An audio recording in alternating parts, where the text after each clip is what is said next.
Hello, my name's Finley McHugh, and if you have landed on this video, then you are probably wanting to know a little bit more about the Evergreen Athlete Coaching Programme. Now, before I go on, I just want to make sure that everyone's in the right place. I'm not wasting anybody's time, so I want to be really clear about who this programme is for and what it delivers. So the first thing is, this is designed for athletes that have been there before, but know they haven't reached their full potential. Perhaps you've got unfinished business with a particular sport, or even there's a new challenge that's rattling around your head and you want to see if you've still got it. You have transferred that ambition that you brought from sport into your career. You've worked extremely hard over the last few years, but you also realize that there's just a bit more to life and you are more than your job title.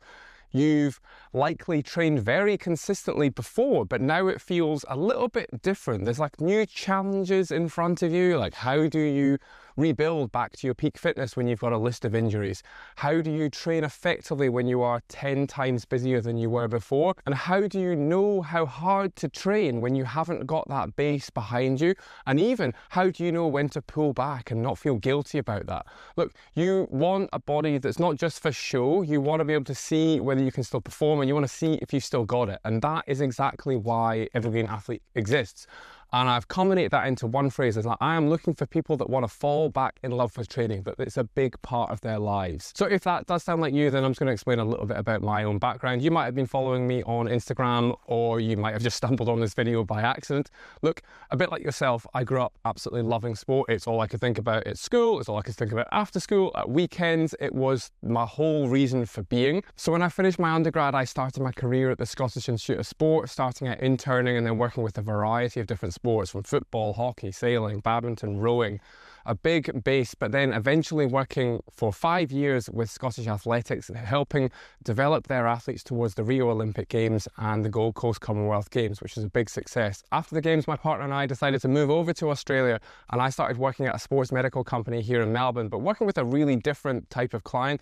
I was working with people much later in their lives, late 40s, early 50s, people that were high achieving in their careers. Compared to working with elite athletes where we have all of the time in the world, all of a sudden it was constrained into 45 to 90 minutes per week to try and make a real big difference in their lives.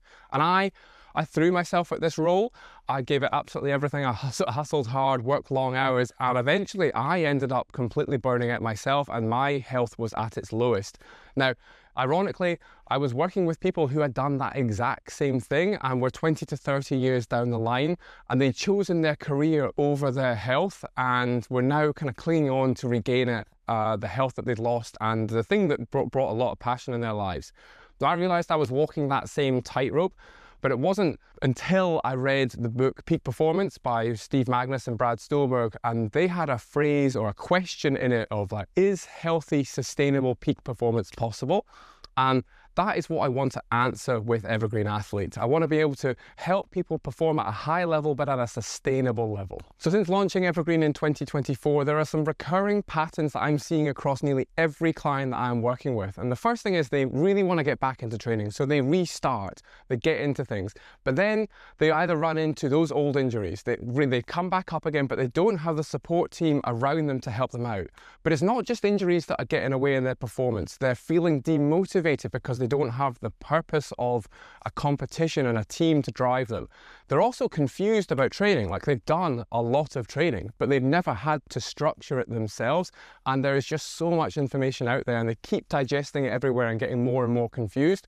And then lastly, they're comparing themselves to their old performance. Now, we should all be really proud of the things that we've done in the past, but it can be really unhelpful for maintaining our training consistently to only be looking back on that. And when you've been round that loop multiple times, all of a sudden, just getting back to some consistent training can feel like the task itself. So using those insights, I've been developing the Evergreen Athlete model, and that really boils down to working on 3 things. And if you get those 3 things working together, then falling back in love with training is an inevitability. And that is consistency, control, and confidence. Now, rather than me just diving into the weeds of talking about these, I'm going to give you some examples of people that I've worked with. So let's start with the first pillar, which is consistency, and I'm going to use Juliet Gold as a great example here. Now, Juliet's a former track sprinter and also rugby player. She's got a really strong training history, but she felt like she should have been a better athlete when she was younger. She knows that she's got the physical potential, but she would struggle with some injuries, but she mainly struggled with constantly comparing herself to what she could do before, and that frustration would get her started in her training again, but it was the only fuel that she had, and then it that constant kind of negative cycle of not really feeling like you're good enough and not having any wins along the way. Just felt like she was failing all the time, and it becomes hard when you're fatigued after work to come back in and then go and do something that doesn't feel good to you. So instead of focusing on the sets and the reps, we actually started with finding her a really powerful purpose, something that actually would pull her forward and help her when she has to make these A or B choices in her day. And it's not me giving her a purpose or giving her goals. I'm here to extract the thoughts that are rattling around your head and then to be able to put some clarity to that and then put some structure to how we work towards them and make that dream a reality. Uncovering Juliet's bigger purpose completely changed her mindset, and that made her training consistently so much easier. Now, we are unable to get to level 2 and 3 if we don't get that base level of consistency down, and I know everybody knows that. Now, after a period of time working together, we have managed to overcome a long-standing shoulder injury that had her previously unable to press anything over her head, or certainly fearful. She lost 4 kilograms with her friends noticing she was looking a lot better and leaner. She's running 8K plus runs consistently, and if anyone has been a track sprinter, you know those longer runs are absolute hell for someone that's got fast twitch. And as of just yesterday, she completed her first high rocks and is absolutely loving it and planning the next one. So this has made a massive impact in her life. Now moving on to the second pillar, which is control, and I'm going to use Vari Hendry as an example here. Now Vari's a former 800-meter international runner, so she knows exactly what it's like to compete at a high level.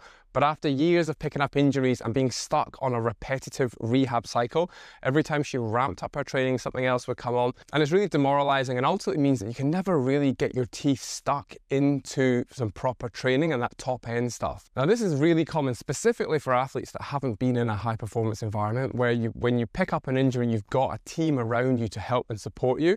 What you often find is someone will work with perhaps a physio who will get their injury diagnosis down. They'll give them a couple of exercises, some glute bridges, some calf raises, clams, whatever, and they help. They help a little bit at the start, but what happens is people just end up doing them consistently and they never really make the progress and never bridge the gap back to actual training. And this is exactly what was happening to Vari. So you end up just managing symptoms, trying to get a little bit pain-free, but you're not building the capacity that is required for training at a higher level and pushing the intensity. So when you're on that hamster wheel, it just feels like you're losing control of your body, and you just lose trust in what you should do and what you shouldn't do and start second guessing yourself. So what we did instead is we wanted to progress her rehab like it was proper training. So making sure there is progressive overload, finding a safe entry point that she can do. So rather than avoiding exercises and having this big list of stuff that you shouldn't do because they've caused problems in the past, look, you want to find that safe entry point and you want to rebuild your capacity so that you can get back to your high performance and gradually build back up. And after working together for just over a year right now, we have successfully rehabbed her knee tendinopathy. She's rebuilt her training load. She's had the highest kilometerage in years. She's had her first road race in years, and she's also had a 10K lifetime PB, which is absolutely awesome, and she's kicking ass. So the last pillar I'm going to talk about is confidence. I'm going to use Johnny's style here. And Johnny is a former footballer, and he's also a strength and rehab coach. So like many of the people that I'm working with, they've got the knowledge.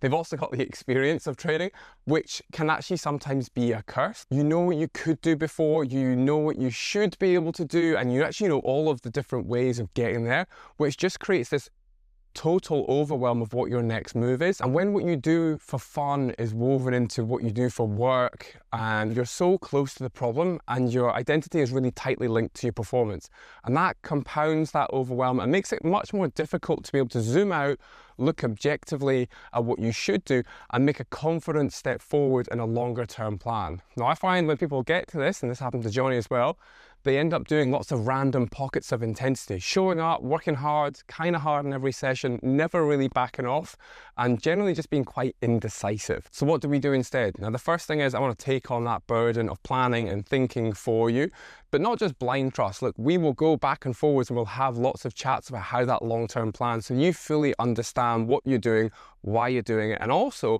why we're perhaps not focusing on a couple of things as well, so you don't feel like you need to do everything at the same time. We then build a base of training, probably one that you've been avoiding and not been too sure if you should dive into, and then build that structure into your weeks. You've got high and low days, and so you're actually testing yourself and adapting rather than just smashing yourself into the ground every single week. And this ultimately lets the fitness kind of come out of you rather than suffocating and trying to push and push and push all the time. So in the last 4 months of working together, firstly, we've got completely on top of Johnny's knee pain, and he manages that perfectly. He's hitting 50k plus weeks. He's completed a 25k trail run across the Norwegian fjords. He's run a marathon in France. He's absolutely loving training, and he's about to take part in a 50k ultra across Puglia. So he's back and he is thriving and loving his training again. So you've got an understanding of what the pillars are and how they work, but you also might be wanting to know, actually, what does it look like for that first 30 days? And we've got two sub-phases here. We've got your foundation phase and your activation phase. Now in the foundation phase, we're trying to gather as much information as possible about you. That'll kick off for that discovery call where we're going to uncover what that really powerful purpose is for you, why it's important for you, and you're going to start connecting the dots there. Then we're going to try and find that starting point. So that's going to be understanding what resources you've got available, what your strengths and weaknesses are, your injury history, everything to build that program. And then the last thing is your athlete profiling. And this will go through a few phases of looking at how you move, looking at your strength capacities, and then building something that's hyper-specific to your particular event. We then move into the activation phase, and that's going to kick off with a coaching strategy call where I'm going to present back to you. We're going to understand what you need to do to win, how we're going to keep you accountable, how we're going to measure things going forwards. And then after that, you get stuck into the program. And the first thing is really about finding consistency. You're not going to achieve your goals in the first week. You're going to achieve them over a long period of time, and we need to start accumulating that in a sensible way that fits in with your life. We then, at the end of the first week, we have a reflect and review. So we sit down and understand what's worked well, what's not, and tweak some exercises and analyze things. And then after that, we start looking at some broader lifestyle changes and trying to break your bigger goal into simple levels that we can start moving towards.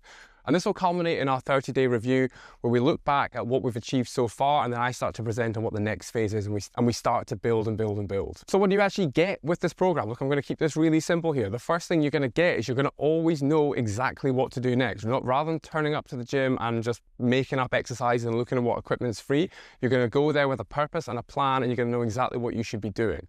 The next thing you get is I'm going to teach you about everything that you need to know about training athletically. So that's all about the mental toughness, about how to train, how to move athletically, and how to get the most out of your exercises and your training plan. The third thing is accountability, and this is absolutely massive. So we're going to have personal objectives, we're going to have online check-ins, and we're going to have key milestones for you to hit along the way. And the last thing is support. Now, the best athletes still have problems, but they're able to work through them or walk around them a lot faster because they have a lot of resources there. Now, I'm going to be that resource for you.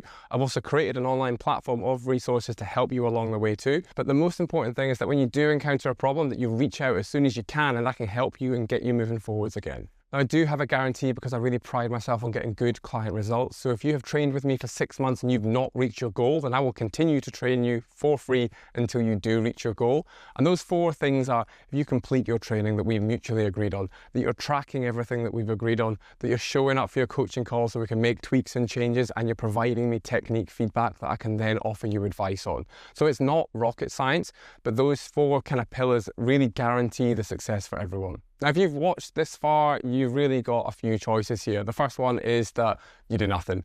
You sit on this for another 9 months, you kind of wonder what could be, and you probably start mentally beating yourself up about the actions that you haven't taken. The second one is that you continue kind of trying to do everything yourself, muddling through, trying to pull bits of information off online, having some wins, but then probably having a few setbacks and not really too sure how to work around them. Or the third thing is you actually do something about this. You invest in yourself. You invest in something that you know brings you a lot of joy. And we work together to build a clear plan and get you falling back in love with training. Now, I think a lot of people think they need a perfectly clear schedule, or they might need to get themselves in a bit of shape before starting. And I think these thoughts are quite normal. They're almost kind of protective or self-protective, because we become quite comfortable either just maintaining our program or not really doing anything at all. Now, unfortunately, that comfort zone is not really going to get you progressing at all, and we do need to take a bit of a leap and put ourselves into a slightly uncomfortable stage. If you do have more questions about how the program works or anything else, look, the best way to get answers to that is to book a call with me down below. If you fill out that form, we can speak for 15 minutes, we can speak for an hour and a half. I really don't have time limits on this. And by the end of that call, I can guarantee that some light bulbs will go off and you will start to connect the dots of why you've been thinking and feeling things, what has gone wrong in the past that you haven't quite been able to resolve, and you'll understand what the best next steps are. And if you want to learn more about the program at that stage, I will ask you if you want to learn more, but if not, I completely understand that as well. But either way, I'm hoping to see you on a call and take it from there.